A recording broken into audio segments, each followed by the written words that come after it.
Pemirsa, masih di Speak After Lunch. Pada pertanyaan terakhir, para pasangan calon diberikan pertanyaan yang cukup mengagetkan. Seperti tawaran naik mencalonkan sebagai Presiden Republik Indonesia. Dari jawaban para calon, nampaknya masing-masing calon saling mempertahankan untuk menuntaskan tugas mereka menjadi Gubernur DKI Jakarta terlebih dahulu. Seperti apa jawaban mereka? Berikut cuplikannya. Adalah pertanyaan terakhir, pertanyaan pamungkas. Harap tetap dijawab dengan konkret dan tidak normatif. Jawaban pertama saya berikan kesempatannya kepada paslon 3. Bapak-bapak dan Ibu, semua paparan tadi pastinya untuk menunjukkan bahwa Anda adalah kandidat yang paling tepat memimpin Jakarta. Jika memang nanti Anda yang terpilih untuk menerima amanah selama 5 tahun, siapkah Anda untuk tidak tergiur tawaran ataupun bujukan maju menjadi capres atau cawapres di tahun 2019?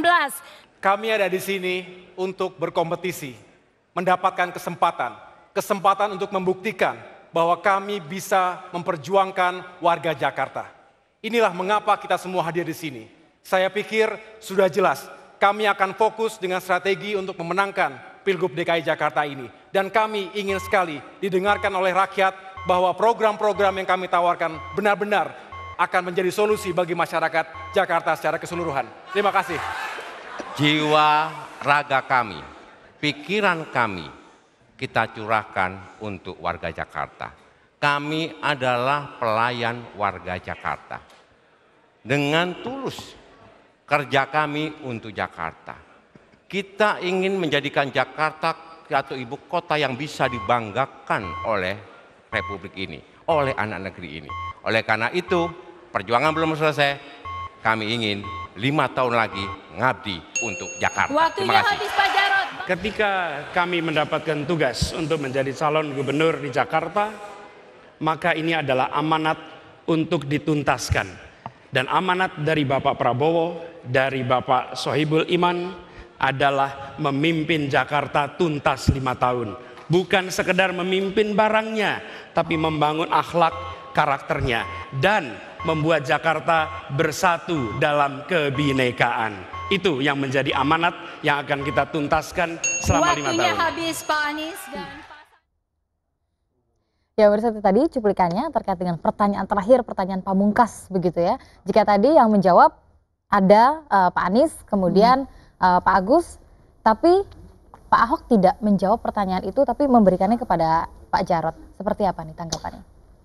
Itu bagian dari berbagi peran tugas ya. Pak Ahok dan Pak Jarod itu sebenarnya duit tunggal.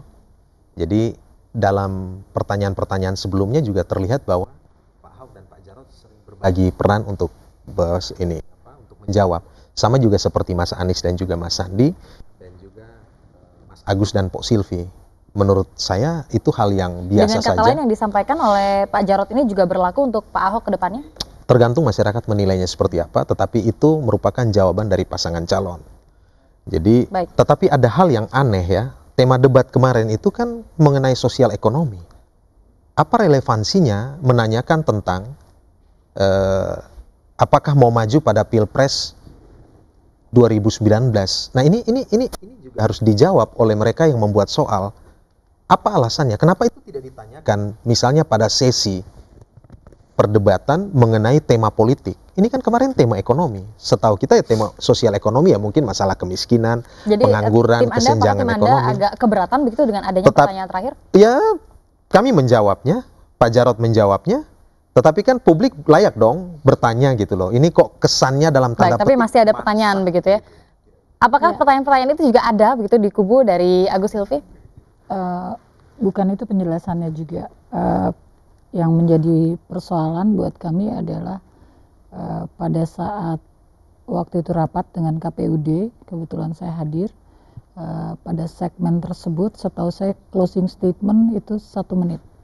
Tapi ternyata pada the end of program itu ada pertanyaan seperti itu. Jadi mungkin kami akan kembali mempertanyakannya ke KPUD. Apa kemudian alasan kemudian ada pertanyaan yang harus dijawab oleh masing-masing paslon. Setahu saya itu ada closing statement 1 menit setiap pasangan calon. Dan itu tidak ada ya? Jadi closing statement aja kan, nggak ada pertanyaan lagi. Tahu-tahu ada pertanyaan colongan kalau kata saya bilang. Itu pun yang tidak ada. Anda juga merasakan seperti itu? Kalau saya tidak masuk ke ranah teknis ya, tapi bagi saya apapun itu jawaban dari 3 pasangan calon yang sudah dilontarkan itu kan bentuk komitmen. Jadi biar masyarakat menilai pasangan mana yang secara tegas punya komitmen terhadap menuntaskan tugasnya di DKI. Karena kita juga ingin membudayakan tentunya dari pasangan kami menyelesaikan tugas ini hingga paripurna. Jangan sampai belum selesai lompat-lompat karena ada kepentingan atau ada target-target politik. Dan itu yang kemarin dipastikan oleh ya, Pak artinya Anies. dengan statement dari Mas Anies juga secara clear menyampaikan bahwa amanah yang diberikan ini adalah dari Partai Gerindra dan PKS sebagai partai pengusung dan tentunya untuk menyelesaikan tugasnya di DKI. Baik, kita akan lanjutkan lagi perbincangan kita mencari juara Jakarta usai jeda.